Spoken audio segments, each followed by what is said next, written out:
ప్రేక్షకులకి ఆ లలితాంబిక అమ్మవారి యొక్క అనుగ్రహం పరిపూర్ణంగా కలగాలని మనస్ఫూర్తి కోరుకుంటూ మనం ఈరోజు చెప్పుకోబోయే టాపిక్ ఏమిటంటే, చాలామంది నన్ను అడుగుతున్న విషయం ఏంటంటే, ఈ క్రోధినామ సంవత్సరం రాబోతుంది కాబట్టి ఈ ఫలితాలు ఈ రకంగా ఉంటాయని చెప్పడం జరిగింది.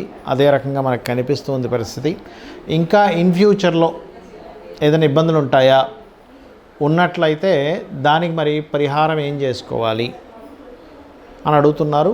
అప్పుడు నేను చూసినట్లయితే మనకి అక్టోబర్ 22వ తేదీ నుంచి ఒక 45 రోజులు కుజుడు వృశ్చికంలో మన కర్కాటక రాశిలో నీచపొంది ఉంటాడు. కానీ ఆ టైంలో ఒక నెల రోజుల తర్వాత వక్రిస్తాడు మళ్ళీ. సో 22వ తేదీ అక్టోబర్ నుంచి ఒక నెల రోజులు మాత్రం కొంచెం జాగ్రత్తగా ఉండవలసిన పరిస్థితి ఉంది. దానికి ఏ రాసుల వారు ఏ విషయాల పట్ల జాగ్రత్తగా ఉండాలి కుజుడు నీచ పొందుతున్నందుకు అనే విషయం ఇప్పుడు మనం తెలుసుకుందాం. కన్యా లగ్నము, కన్యారాశి. కన్యవారి కనుక చూసుకున్నట్లయితే ఇక్కడ తృతీయ అష్టమాధిపతి లాభంలో నిలిచిపడ్డాడు. అంటే సహజంగానే ఈ కన్యా లగ్నం వారి కన్యారాశి వారికి సిబ్లింగ్స్ మూలంగా కొంత స్ట్రెస్ ఉంటుంది ఎప్పుడు కూడా. ఎందుకు 3, 8 అధిపతి అయినందుకు. ఆయన ఇప్పుడు నీచ పొందుతున్నాడు. అంటే ఏమిటి, సిబ్లింగ్స్కి స్ట్రెస్ పెరగడం, ఇబ్బంది పెరగడం, లేదా సిబ్లింగ్స్ మూలంగా మీరు మళ్ళీ ఇంకోటి ఏదో బిజినెస్ వాళ్ళు చెప్పారు కదా లాస్ట్ పోయిన సమయంలో అయితే ఇబ్బంది అయింది, ఈసారి ఏదైనా వస్తుందేమో సిబ్లింగ్ని నమ్మి మీరు ఏదైనా ధనం పెట్టడం జరుగుతూ ఉంటుంది. కాబట్టి ఆ రకంగా నష్టపోవడం జరుగుతూ ఉంటుంది. కాబట్టి ఈ యొక్క విషయాల్లో ఈ జాగ్రత్త తీసుకోండి. ఇక రెండవ విషయం ఏంటంటే, ఇక్కడ గమనించుకున్నట్లయితే ఇక్కడ ఈ సిబ్లింగ్ కారకస్థానం సంబంధించిన విషయంలో ఇది ఒక జాగ్రత్త. మరియు రెండవది ఏంటంటే, ఇక్కడ అగ్రిమెంట్స్ పర్టికులర్గా అది కూడా ఎటువంటివి, తాతగారి ఆస్తికి సంబంధించినటువంటి విషయంలో ఏదైనా ల్యాండ్ ఉంది, దాన్ని ఏదైనా ఒక డెవలప్మెంట్కి ఇస్తున్నాం, ఆ అగ్రిమెంట్స్ రాసుకునేటువంటి విషయాల్లో కొంత జాగ్రత్తగా ఉండడం. మరియు అదేవిధంగా కొన్ని మాట్లాడుకునేటప్పుడు కానివ్వండి, లేనట్లయితే కొన్ని షార్ట్ సర్క్యూట్ రిలేటెడ్ సంబంధించిన ఉంటాయి. లేకపోతే ఒక్కోసారి మనం ఏదైనా ఎందుకంటే జలస్థానంలో ఉన్నాడు కుజుడెళ్ళి, కాబట్టి కొన్నిసార్లు ఏమవుతుంది, ఏదైనా జల ప్రదేశాలకు వెళ్ళినప్పుడు అక్కడ చేసే ఎంజాయ్మెంట్ వల్ల, ఎందుకంటే 11th హౌస్ అనేది ఎంజాయ్మెంట్ స్థానంగా చెప్తూ ఉంటారు, ఆ యొక్క విషయంలో కొంత జాగ్రత్తగా ఉండాలి. మరియు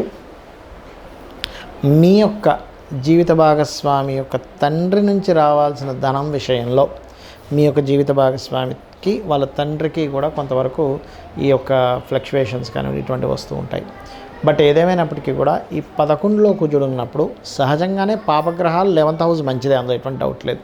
కాకపోతే మీకు ఇక్కడ 3, 8 అధిపతి అయి నీచబడి ఉన్నాడు కాబట్టి, శని మీద దృష్టి ఉంది కాబట్టి కొంచెం బిజినెసెస్ విషయంలో, అందులో పర్టికులర్గా కొంతమంది ఇసుక ఇది కూడా చేస్తూ ఉంటారు. లేనట్లయితే ఫలాల విషయంలో తీసుకుంటే దానిమ్మ, క్యారెట్స్, బీట్రూట్స్ ఇట్లాంటి పంట పొలాలు వేసేటువంటి వారు, లేదా ఇటువంటి ముఖ్యంగా చెప్పాలంటే రైతు కాకుండా మార్కెట్లో మధ్యవర్తిగా ఉంటూ ఉంటారు. అంటే రైతు నుంచి కొనుక్కొని మళ్ళీ మార్కెట్లో వేస్తూ ఉంటారు ఇంత రేటు కానీ. ఇలా వేసేటువంటి వారు కొంత జాగ్రత్త వహించాలి ఈ సమయంలో.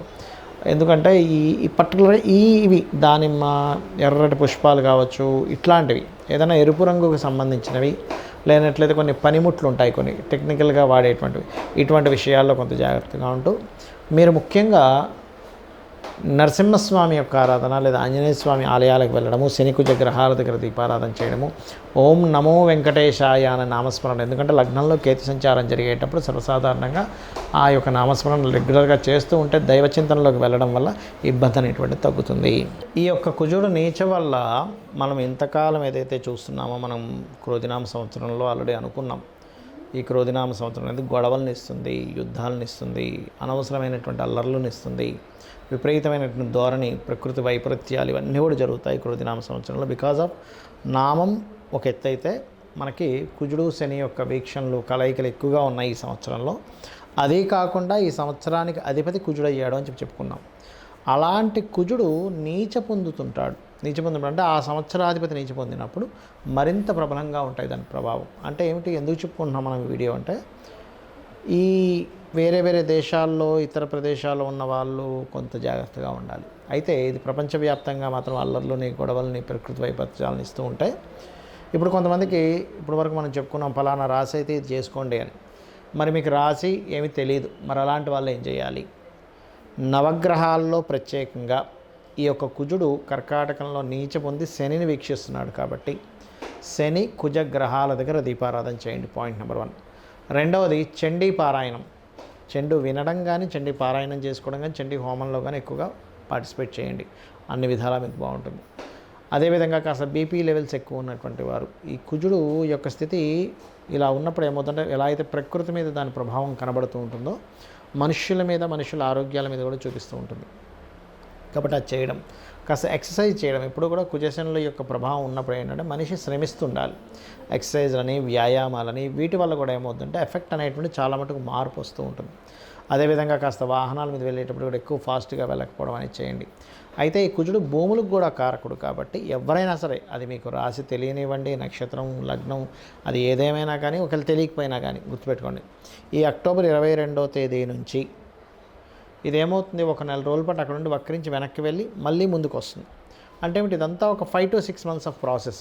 అంటే దాదాపుగా నెక్స్ట్ ఉగాది వరకు దీని ప్రభావం ఉంది చూసుకుంటే. కాబట్టి ఈ నెక్స్ట్ ఉగాది వరకు ఉన్నటువంటి ఈ యొక్క విషయంలో మీరు ఏదైనా ఒక ల్యాండ్ కొనుగోలు చేసేటప్పుడు చూడండి, కోసం మనం ఒక ల్యాండ్ కొనుగోలు చేసుకుంటాం. ఆ ల్యాండ్ ఏమవుతుంది, ఒక్కోసారి అదేదో కబ్జా ఉండడమనో, ఎక్కువ రేటు పెట్టి కొనడము, చూసిన తర్వాత రేట్లు తగ్గడము, ఇట్లాంటివి జరుగుతాయి. ఇలాంటివి ఏమైనా సిమ్టమ్స్ ఉన్నాయి అన్నప్పుడు ల్యాండ్స్ విషయంలో కొంత జాగ్రత్త వహించాలి కుజుడు నీచంలో ఉన్నప్పుడు. అదేవిధంగా రైతులు విత్తనాలు నాటేటప్పుడు కానీ కొన్ని మంచి నక్షత్రాల్లో, అంటే కొంచెం రోహిణి నక్షత్రం ఉంది, అదేవిధంగా ఆ రోజు ఆ నక్షత్రాధిపతి మంచి నక్షత్రం, అంటే ఏ పాపగ్రహ సంబంధం లేని రోజు విత్తనాలు నాటడం లాంటివి చేయండి. అప్పుడు రైతుకి నష్టం కలగకుండా ఉంటుంది. ఎందుకంటే భూమి మీద బ్రతికేటువంటి వ్యక్తి రైతు, మన దేశానికి వెన్నుముక్క అంటూ ఉంటారు. రైతు లేకపోతే మనం లేము. కాబట్టి ఈ విషయాలు జాగ్రత్త పడండి. మంగళవారాలు, ఈ కుజుడు నీచంలో ఉన్నందుకు మంగళవారాలు ఎటువంటి కొత్త విషయాలు ప్రారంభించకండి. శనివారాలు గుర్తుపెట్టుకోండి. ఎందుకు, శని కుజులు పరస్పరం వీక్షించుకుంటున్నారు. లేదా శని హోరల్లో కానీ, శని వారాలు కానీ, లేదా కుజ వారాలు కానీ, అంటే మంగళవారాలు కానీ, మంగళ హోరల్లో, కుజ హోరల్లో కానీ ఎటువంటి కొత్తవి ప్రారంభించకండి. అదేవిధంగా కుజుడి యొక్క లగ్నాలు లేదా శని యొక్క లగ్నాలు, అంటే మేషము, వృశ్చికము, మకరము, కుంభము లగ్నాల్లో కూడా ఏమీ ప్రారంభించకండి. అదేవిధంగా కర్కాటక లగ్నం, ఎందుకంటే కర్కాటకంలో కుజుడు నీచబడి ఉన్నాడు, ఆ యొక్క లగ్నంలో కూడా ఎటువంటిది ప్రారంభించకండి. ఈ జాగ్రత్తలు కనుక తీసుకోగలిగితే బాగుంటుంది. అదేవిధంగా ఈ శని కుజుల వీక్షణ ఉన్నప్పుడు ఏదైనా ఇంపార్టెంట్ వర్క్స్ వెళ్ళినప్పుడు రెడ్ కలర్, బ్లాక్ కలర్ అసలు వేసుకోకండి. ఇంపార్టెంట్ అంటే ఏమిటండి, ఇంటర్వ్యూకి వెళ్తున్నారు, నార్మల్ టైంలో వేసుకోండి, నో ప్రాబ్లం. లేదా ఒక వివాహం మాట్లాడుకోవడం కోసం వెళ్తున్నారు, వేసుకోకండి. అదేవిధంగా ఒక కాంట్రాక్ట్ డీల్ సెట్ చేసుకోవడానికి వెళ్తున్నారు, అలాంటప్పుడు కూడా మీరు ఈ యొక్క శనికుజ సంబంధించిన రంగులు, అంటే ఏంటి, బ్లూ అండ్ బ్లాక్ కలర్స్ వేసుకోకండి. లేదా ఒక ఫ్యాక్టరీ నిర్మాణం కోసం ఒక ప్రారంభం చేస్తున్నారు, అలాంటి సమయంలో అంటే మీరు ఏదైతే మీ లైఫ్లో దిస్ ఈజ్ మోస్ట్ ఇంపార్టెంట్ అని అనుకునేటువంటి విషయాలు ఇవి చేయకండి. అదేవిధంగా మీకు దగ్గరలో గోశాలలు కనుక ఉన్నట్లయితే గోవులకి చక్కగా మీరు క్యారెట్లు, బెల్లము తినిపించండి, ముఖ్యంగా గుర్తుపెట్టుకోండి.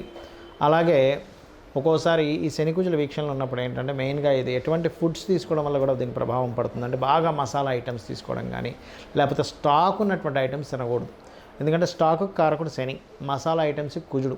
ఇక్కడ ఏమవుతుందంటే ఈ శని కుజుల పరస్పర వీక్షణలు ఉన్నప్పుడు, నీచబడి ఉన్నాడు కుజుడు, ఇక్కడ వక్రించుకుని వెనక్కి వచ్చినటువంటి శని మీద దృష్టి ఉంది. అప్పుడు ఏమవుతుంది, నీచబడినటువంటి దృష్టి వక్రించిన వీటి మీద ఉన్నప్పుడు సర్వసాధారణంగా దీని ప్రభావం వల్ల, స్టాక్ ఉన్న ఐటమ్స్ వల్ల, మనం తిన్నటువంటి ఫుడ్ వల్ల మనకు ఆరోగ్య సమస్యలు వస్తుంటాయి, ఇబ్బంది వస్తుంటుంది. అంటే రాత్రి అప్పుడు పొద్దున్న తినడము, లేకపోతే ఉదయం ఎప్పుడో వండింది రాత్రి తినడము, ఇవి చేయకండి దయచేసి.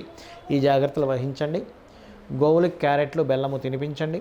కొంచెం మీరు మీ పశువుల్ని, కొంతమంది గొర్రెల్ని, లేకపోతే ఈ యొక్క పక్షుల్ని, కోళ్ళు ఫారాలు అవి నడుపుతూ ఉంటారు, కొంతమంది గుర్రాల పెంపకం చేస్తూ ఉంటారు. రకరకాల పెంపకాలు చేసేటువంటి వారు చాలా జాగ్రత్తగా ఉండాలి. ఎందుకంటే ఈ పశు సంబంధించినటువంటి సంపదలు కానీ ఇవన్నీ కూడా కొంత ఈ కుజుడు వీక్షణ వల్ల గోశాలల్లో గోవుల్ని మెయింటైన్ చేసేవారు చాలా జాగ్రత్తగా ఉండాలి ఈ సమయంలో.